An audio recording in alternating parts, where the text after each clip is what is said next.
Hola de nuevo. ¿Cómo estás? Espero que muy bien. Cuando pensamos en el sistema solar, generalmente pensamos en el Sol y en unos pocos planetas. A veces tenemos en cuenta las distintas lunas, incluso los planetas enanos como Plutón o Ceres. Entre todos, estaríamos hablando de, a lo sumo, un par de cientos de cuerpos celestes que se nos vienen a la cabeza. Sin embargo, el sistema solar está formado por miles de millones de objetos más. Si te preguntas por la cifra exacta, no se sabe, y probablemente nunca se sepa, porque aparte de todos los mencionados anteriormente, nos quedan un sinfín de asteroides, meteoroides y cometas. La mayoría de estos cuerpos se encuentran orbitando al Sol de forma estable en el cinturón de asteroides, en el cinturón de Kuiper y en la nube de Oort, a los que además hay que sumar los llamados troyanos, que son asteroides que comparten órbita con algunos planetas, de los que por cierto ya hablaremos en otro audio.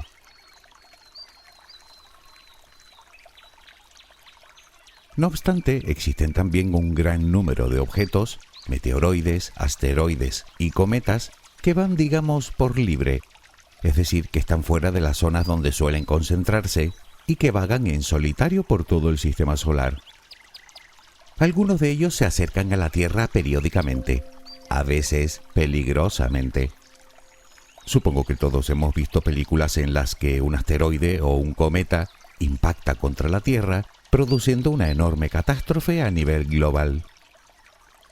La pregunta es, ¿podría suceder? La respuesta es sí, desde luego que sí. Por lo tanto, la pregunta no es si sucederá, sino cuándo sucederá.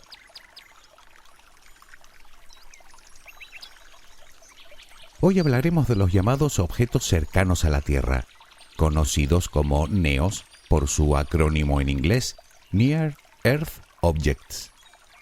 ¿Cuántos hay? ¿Cómo de cerca están?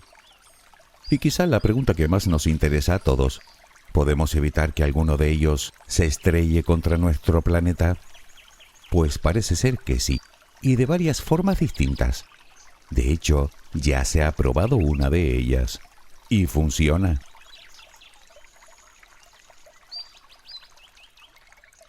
Antes de empezar, me gustaría hacer una aclaración sobre la diferencia entre asteroide, meteoroide, meteorito y meteoro, porque aunque lo parece, no son exactamente lo mismo.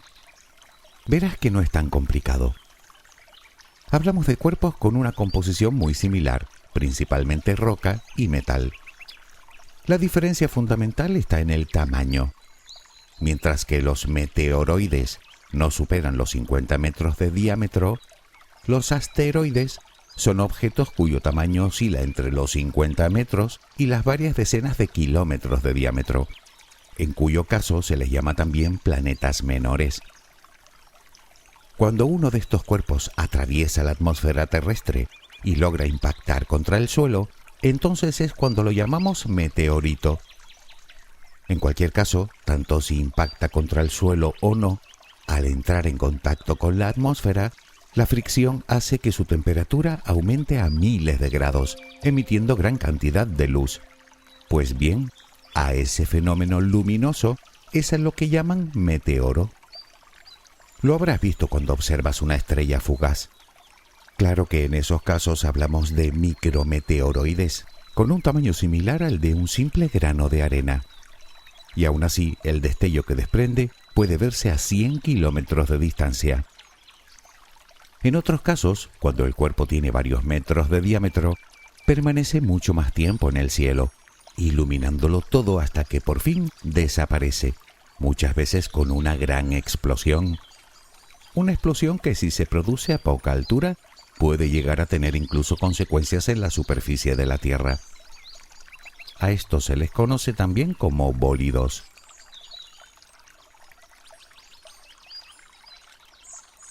En general, este tipo de fenómenos son bastante habituales y no suelen conllevar ningún riesgo para nosotros, en especial cuando hablamos de cuerpos pequeños, es decir, de meteoroides. Ahora bien, cuando hablamos de asteroides, la cosa cambia. porque la fricción contra la atmósfera, debido a su gran tamaño, no es capaz de volatilizarlo por completo, así que en cuestión de muy pocos segundos atraviesa la capa de gases que rodea al planeta e irremediablemente termina impactando contra la Tierra. Y eso sí que es un problema. Obviamente todo depende del tamaño y de dónde impacte. Si el objeto es relativamente pequeño e impacta en una zona despoblada, probablemente la cosa no vaya a mayores. Pero si ese mismo objeto lo hace en una zona poblada, en el mejor de los casos podría destruir una ciudad entera. Y eso no es lo peor, porque si el cuerpo del que hablamos es razonablemente grande, el lugar donde impacte pasa a ser irrelevante, ya que puede causar un auténtico cataclismo a nivel global. Ya sabes que no sería la primera vez que sucede.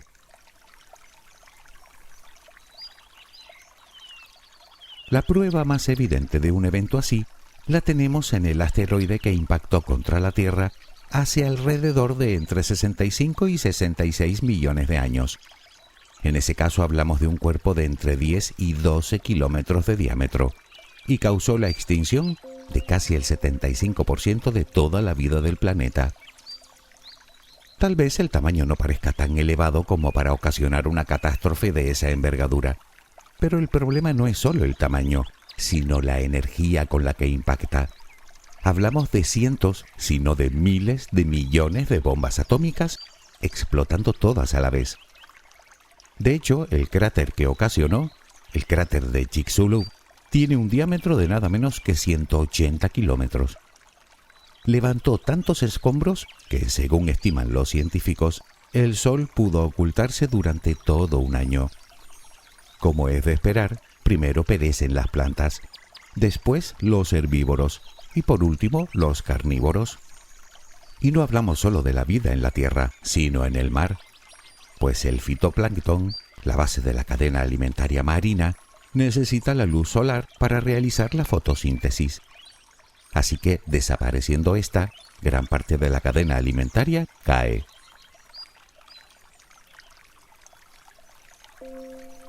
Tanto los meteoroides como los asteroides suelen provenir del cinturón de asteroides situado, como sabes, entre Marte y Júpiter. En ocasiones, un objeto entra en resonancia gravitacional con el gigante gaseoso y este o bien lo catapulta al exterior del sistema o bien lo lanza hacia adentro, siendo atrapados por la atracción gravitacional del Sol o de los planetas rocosos del interior del sistema.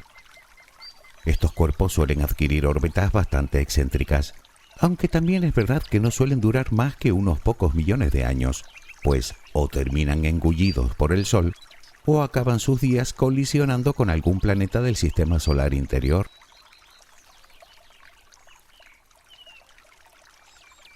Naturalmente esto no tiene por qué suponer un peligro en sí mismo para nosotros. Primero porque no somos el único planeta rocoso dentro del sistema solar interior. Y segundo, porque un objeto puede cruzar la órbita de la Tierra mientras ésta se encuentra al otro lado del Sol, por lo que el impacto podría no producirse nunca. El problema aparece cuando la trayectoria de ambas órbitas les lleva a coincidir en un lugar y en un momento determinado, en cuyo caso la catástrofe estaría asegurada, o no, si actuamos a tiempo. Pero eso lo veremos después.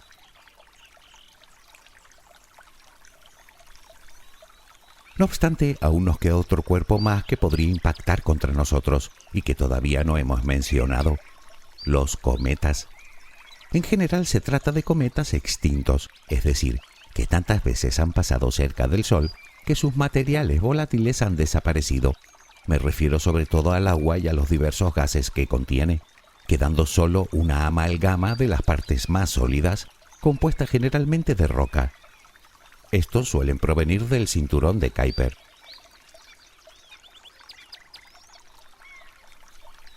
Como sabes, objetos de este tipo existen por miles, si no por millones en el sistema solar. Se trata simplemente de los restos o escombros de los primeros tiempos del sistema, material que no llegó nunca a formar parte de otro cuerpo mayor, por ejemplo de un planeta o de una luna. La mayoría orbitan muy lejos de nosotros y no representan un peligro para nuestro planeta, Por lo tanto, tenemos dos preguntas. La primera, ¿cuándo pueden ser considerados como objetos cercanos a la Tierra? Y la segunda, ¿cuándo se consideran potencialmente peligrosos?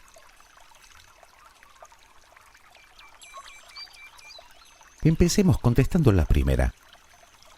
Desde un punto de vista puramente astronómico, se considera un NEO, es decir, un objeto cercano a la Tierra, cualquier asteroide o cometa cuya distancia de mayor acercamiento al Sol es de 1,3 unidades astronómicas y su mayor acercamiento a la Tierra es de solo 0,3 unidades astronómicas.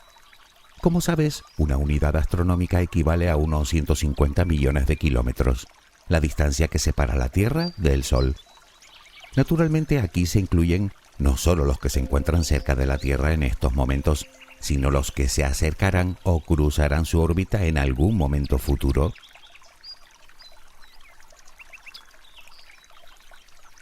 La mayoría de los objetos cercanos a la Tierra son asteroides, y entre todos suman en torno a unos 30.000 de todas las formas y tamaños, frente a los poco más de 100 cometas, al menos que se hayan descubierto hasta ahora. Sin embargo, como te dije, no todos son peligrosos ni mucho menos. De hecho, los asteroides se han catalogado en 3 tipos diferentes, según su radio orbital, su perihelio y su afelio, o dicho de otro modo, según su distancia y en consecuencia su potencial peligro para la Tierra.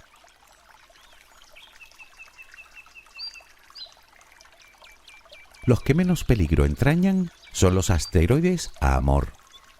Sí, sé que es un nombre un tanto raro para llamar a este tipo de cuerpos. Dicha denominación se debe a que al primero de ellos, descubierto en 1932, se le puso precisamente ese nombre, Amor.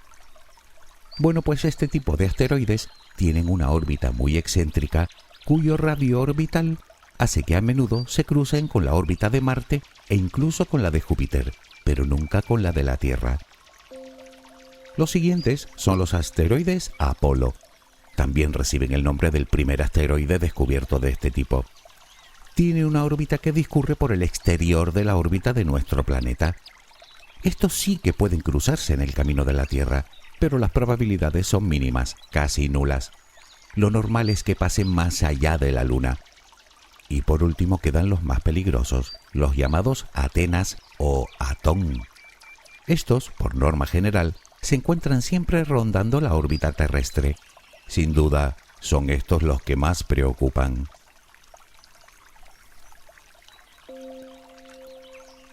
Por lo tanto, llegamos así a la pregunta que más nos interesa. De todos los objetos cercanos a la Tierra, ¿cuáles se pueden considerar potencialmente peligrosos? Pues según los científicos, los cuerpos con diámetro de un mínimo de entre los 140 y 150 metros y cuyo acercamiento es de un máximo de 7,5 millones de kilómetros de nuestra órbita, casi 20 veces la distancia de la Luna. Puede parecer una distancia enorme, pero para el tamaño del espacio es como si pasaran rozando la Tierra. Cualquier perturbación gravitatoria podría ser que modificaran sensiblemente su trayectoria, colocándolos en rumbo de colisión con nuestro planeta. Si te preguntas cuántos hay de este tipo, siento decir que en estos momentos se cuentan cerca de 1.800. Aunque también es verdad que preocupantes, lo que se dice preocupantes, no son tantos. Obviamente, sean más o sean menos, la amenaza siempre está ahí. Por el momento, y teniendo en cuenta todos los catalogados hasta la fecha, no parece que ninguno vaya a colisionar contra nuestro planeta en un futuro cercano. El último que nos dio un susto tenía el tamaño de un rascacielos y pasó a una distancia equivalente a unas 8 veces la distancia que nos separa de la Luna. Aunque no lo parezca, eso es muy cerca. Hace de eso solo un par de años. Por lo tanto, respondamos a la pregunta de qué métodos tenemos para evitar una colisión importante.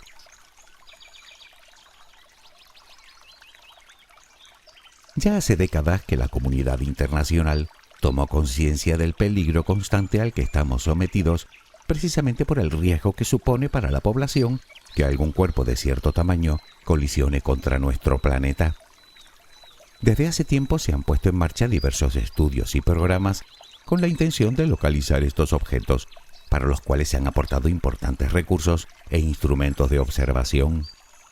De hecho, te asombraría saber la cantidad de gente, tanto profesionales como aficionados, que hoy en día están buscando y estudiando este tipo de cuerpos celestes. En el momento en el que se detecta uno nuevo, se le sigue la pista durante un tiempo para determinar su trayectoria y, en base a esta, su órbita.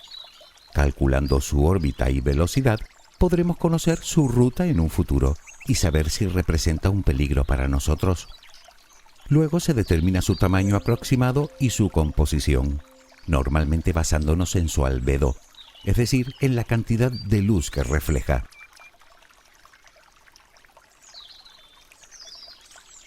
Cuando se conocen todos los datos relevantes del objeto, se cataloga con un número, que suele corresponder con el año de su descubrimiento, y unas letras que en general corresponden al grupo de estudio que lo descubrió, sea una sociedad de aficionados o cualquier sociedad astronómica.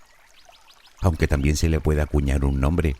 Eso sí, un nombre que debe cumplir determinados requisitos. Por ejemplo, no debe exceder de los 16 caracteres. No pueden ser nombres ofensivos ni de carácter comercial. Otro requisito es que el nombre se debe poder pronunciar en algún idioma. Además, se prohíben los nombres de mascotas o de personajes relacionados con la política o con la actividad militar, a menos que lleven como mínimo 100 años de fallecidos. En fin, bastante curioso, ¿verdad?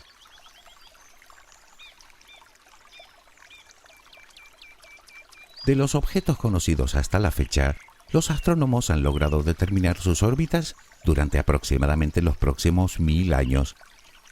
De lo que están seguros es que en el próximo siglo ninguno de ellos representa un peligro significativo para nosotros.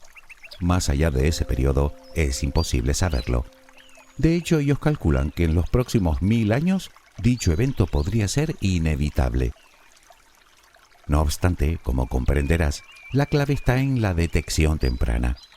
Detectarlo con tiempo suficiente nos da la oportunidad de evitar el peligro y, como te dije, podemos hacerlo de diversas maneras, aunque una de ellas ya la hemos probado y con un rotundo éxito.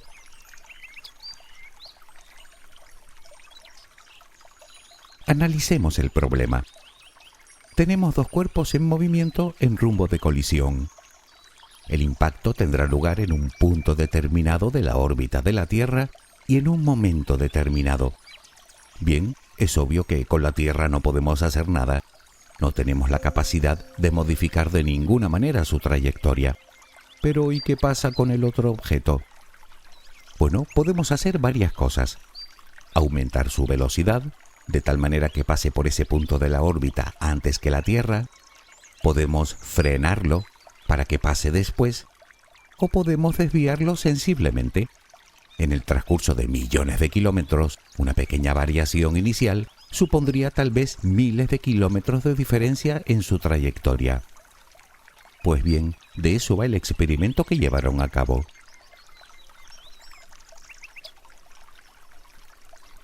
A los científicos se les habían ocurrido varias formas de modificar la trayectoria de un objeto en el espacio. Al principio se pensó en volarlo por los aires, mediante explosivos, por ejemplo, impactando algún tipo de misil contra el objeto.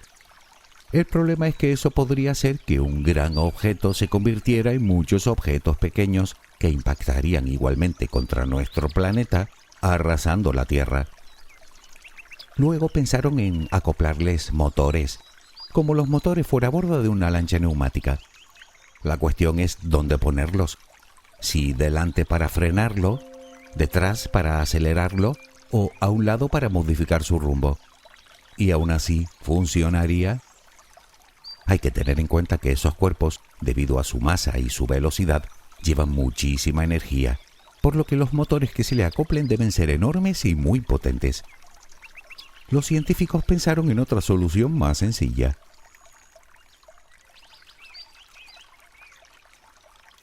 En 2022, la sonda espacial DART de la NASA logró desviar sensiblemente la trayectoria de un pequeño asteroide de 160 metros de diámetro llamado Dimorphos, satélite de otro mayor catalogado como Didymos, de más de 700 metros. ¿Cómo lo hizo? Simple, impactando contra el objeto. Dicha sonda no era mayor que un frigorífico, pero impactó contra el asteroide a una velocidad superior a los 22.500 km por hora. La idea era modificar la órbita de Dimorphos con respecto a su compañero mayor, algo que no solo se logró, sino que dicha modificación fue mayor de lo esperado. ¿Por qué? Pues resulta que al impactar la sonda en la superficie de Dimorphos, creó una explosión que desplazó miles de toneladas de residuos al espacio, por lo que al impacto en sí mismo se le añadió la onda expansiva de dicha explosión, lo cual modificó aún más su órbita con respecto a su compañero.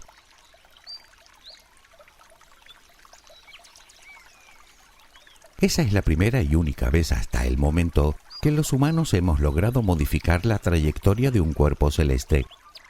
Entenderás que ese hito histórico marca un antes y un después para la defensa planetaria, pues los análisis posteriores indican que sería posible repetir el experimento en el caso de que un objeto supusiera un peligro para nuestra supervivencia.